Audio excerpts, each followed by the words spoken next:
Hello, Sophie. Hi, Alea. You work as a project officer at the Interreg Baltic Sea Region program. In this tutorial, I would like to ask you a few questions about the program objective on smart green mobility.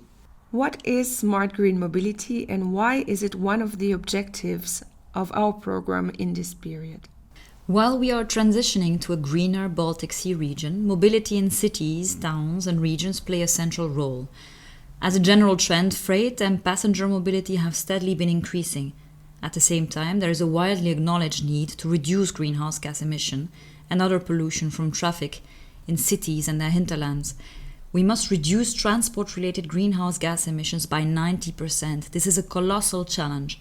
Transport is one of the few sectors in which emissions are higher today than in 1990, and despite mitigation efforts, they are still rising. The COVID-19 crisis demonstrated dramatic changes in mobility as well, like more bikes, but also more personal cars on the streets. That is why the program supports green and smart mobility with a wider use of digital tools, renewable fuels, clean electricity, and different mobility options. Transnational cooperation can help intensify application of this around the region. Sustainable transport was already a topic during the previous period. Has the focus changed this time around? Well, the previous program had a broader approach towards the topic of sustainable transport. One of the specific objectives focused on greening the mobility systems in urban areas. Projects helped cities adapt their infrastructure to more environmentally friendly solutions. The objective was to create multimodal transport systems and to change the transport habits of citizens. Projects also promoted e-mobility solutions and facilitated the provision of clean fuels. The new program has a good basis to build on these results and combine them with digitalization. Compared to the previous period, the program will focus on supporting green and intelligent transport and mobility solutions. This applies to cities, towns, and their hinterlands, including their connection. Experience has shown that some larger cities are forerunners on green mobility in the Baltic Sea region and in transnational cooperation. The forerunners can support the ones lagging behind, in particular small towns. For example, there is added value for the whole region if the existing knowledge on developing sustainable urban mobility plans and implementing actions in line with them is shared. Can you give us an example of a project that would fit under this objective? Yes, it could, for instance, work on common standards to harmonise e-mobility systems.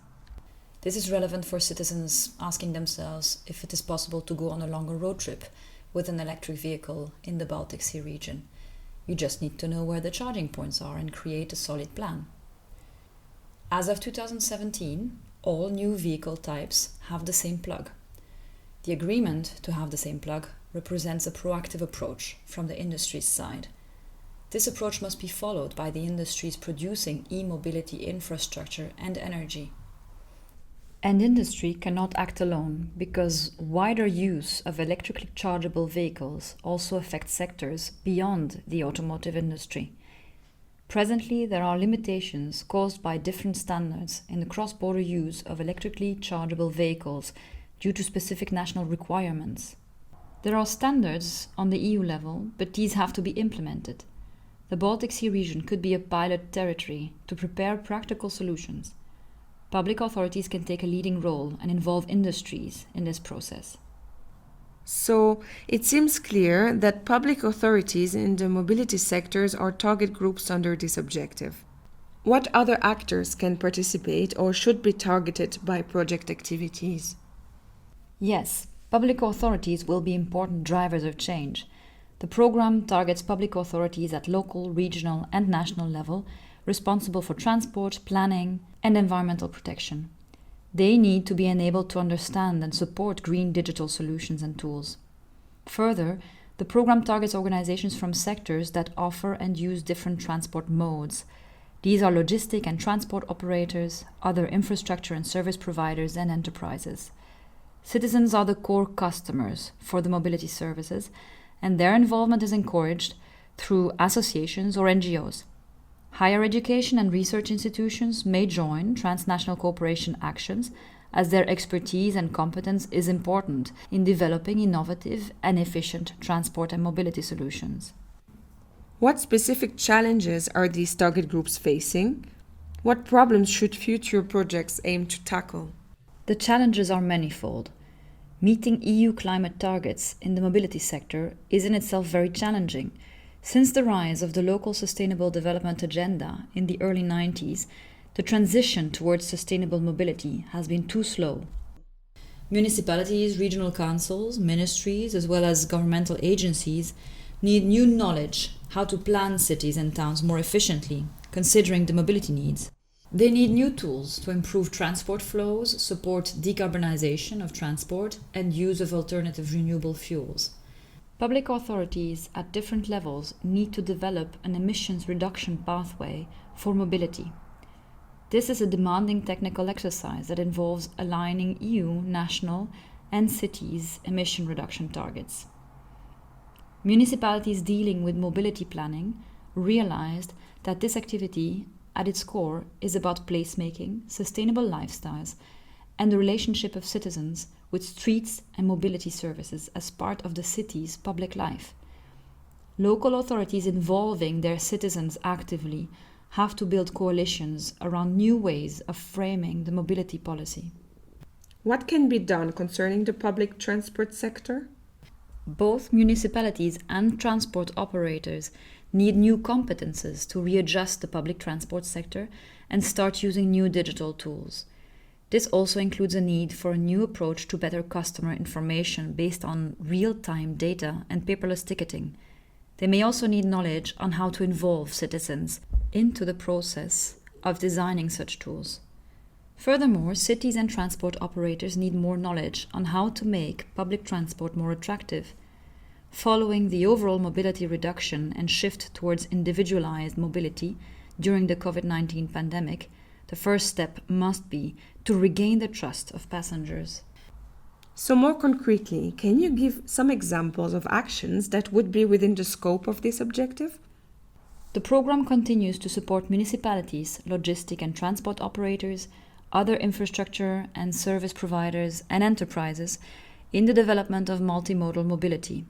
Projects can test innovative technologies and plan infrastructure for a diverse range of practices and several modes of transport.